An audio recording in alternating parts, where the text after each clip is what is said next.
Welcome to this week's edition of Coach's Corner. I'm your host, Jenna Horning, and joining me today is the Director of Cross Country and Track and Field, Ethan Senecal. Thank you for joining me today. Thank you so much for having me, Jenna. I appreciate it. Of course. And this year, it is your fifth season, fifth year coaching track and field here at Susquehanna. How have you seen the program grow and develop throughout your time here? We've grown in a lot of different ways. Number one, in size. When I first got here, I think our roster size between the two teams was around low 40s, I think 41, 42. Currently, we're right around 80, between 80 and 85. So we've grown a lot in that regard. The culture has improved tremendously. I think when we first arrived, it was more of a, participation type clubbish sport. We were always top three in the conference, but we never really made that big push to win.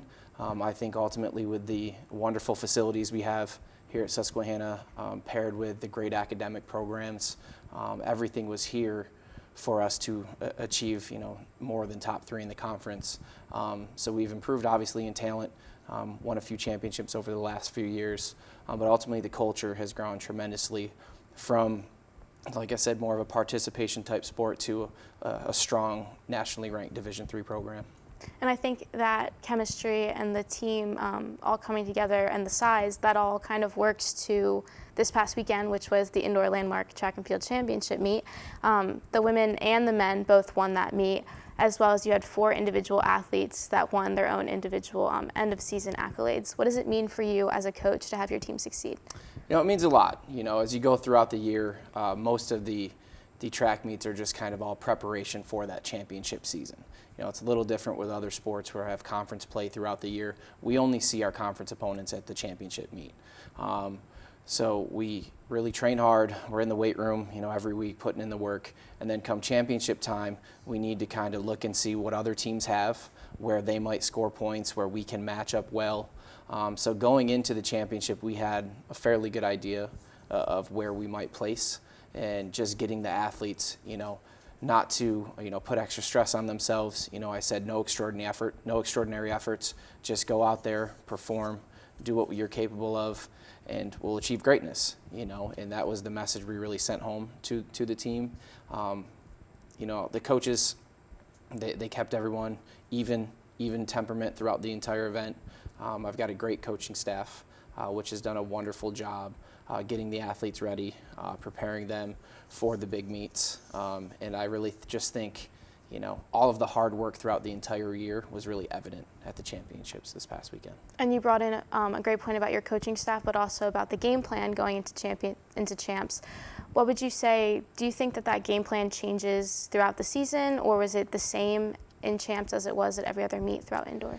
No, as I mentioned, I jumped ahead a little bit there, but I think we knew where we needed to put our athletes in which events in order to score the amount of points we need to. There's a lot more strategy that goes into the championship meet than the other meets. Typically, as we go out throughout the year, we'll, leading up to champs, we might run someone in some longer events early in the season, and then as we get closer to champs, we might stick to some shorter races to work on speed.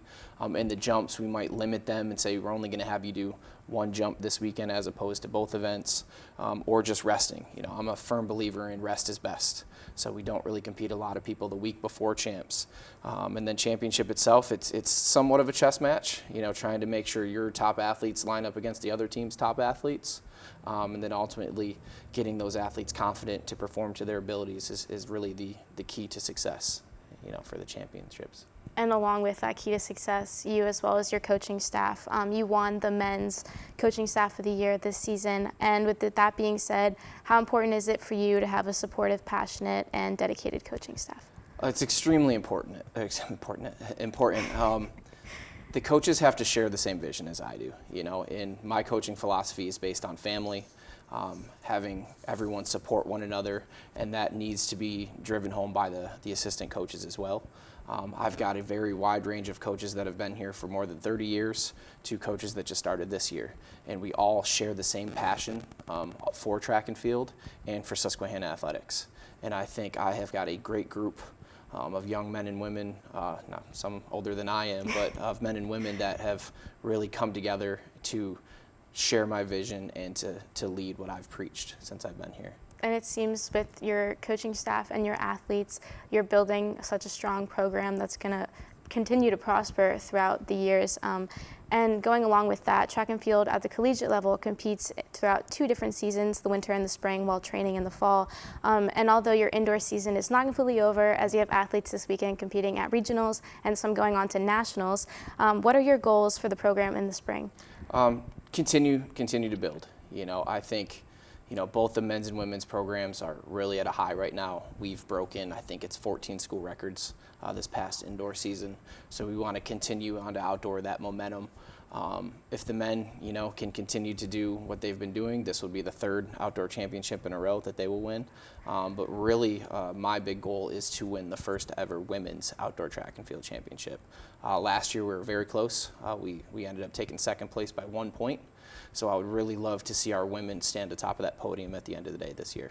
I didn't realize this would be like this year if we win. Yes. That would be the first. Wow. Yeah, first in school history. That's crazy. And then last year they broke history winning the indoor season. But a little fun question I have. Okay. I found the Susquehanna Track and Field TikTok page, and I saw that you made all of your athletes barbecue. What would you say is your ultimate favorite thing to cook? That's easy. Steak. Get yourself a nice thick ribeye. Put it on the smoker for about, 45 minutes at 200 degrees. You reverse sear it. It's the best thing you'll ever have. I like to serve that up with some Caesar salad, some macaroni and cheese. So if we ever do a cooking show, let me know. We should definitely work on that, honestly. Yeah. But that was my last question for you, and I wanted to thank you again for joining me today. Thank you so much for having me. I had a great time.